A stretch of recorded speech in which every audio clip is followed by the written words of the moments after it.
the second important aspect of NMR is looking at where the signals show up on the x-axis, or what we call chemical shift. And so what we do is we compare our protons in our molecule to this reference standard, TMS or trimethylsilane.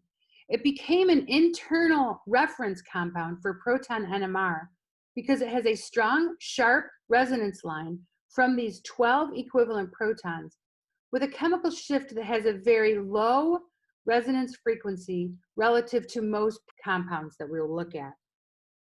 So what we look at in terms of NMR is our proton signals compared to these 12 protons. So the chemical shift for a proton signal is calculated as a comparison to TMS. Delta is the observed shift from TMS divided by the operating frequency of the instrument. And both of these terms are in hertz, and so our delta is actually unitless. The TMS signal appears at 0 ppm. So we have to recognize that the chemical shift that we see for a molecule on a 300 megahertz instrument, like our research version, versus our 60 megahertz one, like the one in the organic lab, we're going to actually end up with the same chemical shift because the strength of the magnet is actually included in the calculation. So benzene gives a signal at some frequency, and then we divide by the frequency of the instrument, and we're given this delta term. And you see, it doesn't matter what size instrument we use, we end up seeing benzene at about 7 ppm. Or 7 delta. So our chemical shift is calculated based on a comparison to TMS, shown in the equation here. And this shift is dimensionless because hertz cancels out. The units for delta are often given as parts per million. And you should remember that for proton NMR, the signals are going to appear typically between 0 and 10 or 12 ppm. Downfield is a term to describe ppm values that are, say, 5 or greater. And upfield are for the ppm values that are, say, 4 and lower. It comes from the way NMR was originally done, where we looked at samples at a constant energy over a range of field strengths. So low field strength meant downfield and high field strength meant upfield. But for the purposes of this class, we just have to remember downfield is the higher ppm values and upfield is the lower ppm values. And so we'll talk quickly about what shielded and deshielded protons mean. Upfield are shielded protons, and these are protons that are in a nucleus that have a nice even distribution of electrons all around it. I think of it as being almost like protected by its electrons. Whereas downfield, we actually have some electronegative atom near it that's pulling electrons, or we have a double bond near it that's pulling electrons. And so we actually kind of think about these electrons being pulled away from protecting the nucleus. And so the magnetic field kind of hits the nucleus a little bit harder. And so we call that deshielded. So shielded means the electrons are all nice and uniform around our nucleus. And deshielded means that they're not, that they're somehow pulled away, not quite protecting the nucleus. It's the way that I think about it. Current nuclear magnetic resonance looks at constant field strength over a range of energies. And so shielded protons have a smaller magnetic force acting on them. That's what you can think, they're protected. So as this magnetic field hits the molecule, the electrons kind of protect and or shield the nucleus from this magnetic force acting on it. And so we're going to see it absorb at a lower ppm. Whereas the deshielded nuclei are going to get hit a lot harder from this magnetic field because they're deshielded. And so we're going to see values of a much higher ppm in that case. And so if we look at some typical functional groups and chemical shifts, alkanes generally give signals around 1 to 2 ppm, and protons can be shifted downfield as they become deshielded when they are nearby an electronegative atom. And so an electronegative atom, you think about iodine here, and iodine is electronegative, so it's pulling electron density away from the carbon, making it deshielded. And so then it gets shifted downfield when it's deshielded. And as you move to a more electronegative atom, the electrons are even closer to the bromine, so the carbon is even more deshielded. And so we end up being shifted a little further downfield.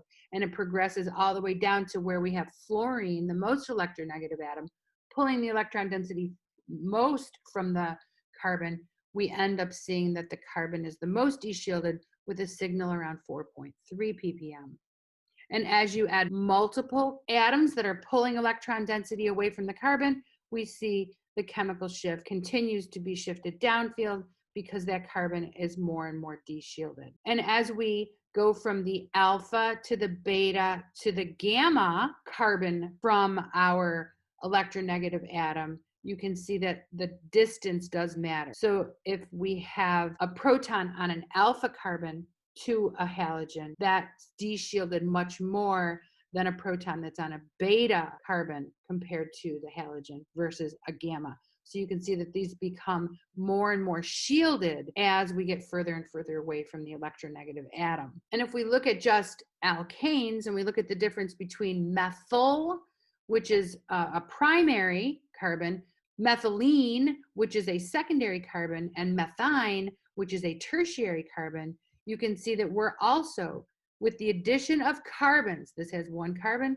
this has two carbons, and this has three carbons. With the addition of carbons, we are adding some deshielding, and so we're getting shifts downfield as we add carbons. You won't have to memorize all of these values, although some are going to be important to memorize. So I just want to tell you a few things about a few functional groups. So if we have a carbonyl group, the C double bond O is going to also pull electron density away from that carbon. And so these protons are going to be more deshielded and shifted downfield. If we just look at a methylene group, that's a ppm of 1.2. But because we're next to a carbonyl group, it actually moves to a 2.4 ppm. So if we are on a methylene group next to an oxygen, we see the chemical shift is 3.7. And if we're next to an ester, we see the chemical shift is 4.1. And so you can see that these functional groups, the alcohol and the ester, are going to be redistributing or changing the way the electrons are around that atom. And so that makes our chemical environment different for these protons. And so they will give a different signal in proton NMR. So a term that you should just be familiar with is called diamagnetic antiisotropy. And so this just means that when we're next to a double bond, like so here we have benzene, that conjugated system there, the magnetic field affects the pi system. And so we end up seeing quite a deshielding experience here. So we have the applied magnetic field, and then that induces a magnetic field that ends up deshielding and shifting downfield these protons that are on benzene. So what happens here with this diamagnetic antiisotropy is that the regions outside of the ring have an increased magnetic field. And it turns out that when you have benzene, you actually end up seeing a chemical shift around 7. And so that's something that we should always kind of remember. When you see that collection of peaks around 7, that represents benzene. And so if we take a step back, it's going to be necessary that you're familiar with some of the chemical shifts for compounds. So we already talked about alkanes in between 1 and 2. If you have an allylic proton, that means it's one away from the double bond, and that's going to be about 2 versus vinylic here right on the double bond. We're looking at chemical shifts in between 4.5 and 6.5. So that's one that we should really kind of also be familiar with. If we're a terminal alkyne, it's 2.5. If it's a methyl group that's on a benzene, so now we're alpha to the benzene, we still see a shift downfield, but it's nowhere near the protons that are on the benzene, right? It's shifted to about 2.5. If we see a halogen, we see it in between 2 and 4. Alcohol in between 2 and 5. We already talked about the vinylic, which is right on a double bond. On the benzene ring, we already talked about being about 7. An aldehyde and a carboxylic acid, these two are because of the diamagnetic antisotropy, the proton right on the carbonyl is at 10, and that's very clearly an aldehyde. The only thing that gives a signal at 10 ppm is an aldehyde. And then lastly, the carboxylic acid. Again, because of the diamagnetic antisotropy, we have this OH group off of the carbonyl, and that gives us a signal at 12. Again, it's the only thing that gives us a signal at 12, so that's very clear. So just to give you a quick insight into how you might be able to use tables, I really like this table here for proton NMR. It gives you the range of where these different functional groups appear, and that's a very helpful thing. You should know that carbon NMR, I'll lecture on that in a different video, but here is a table for carbon NMR.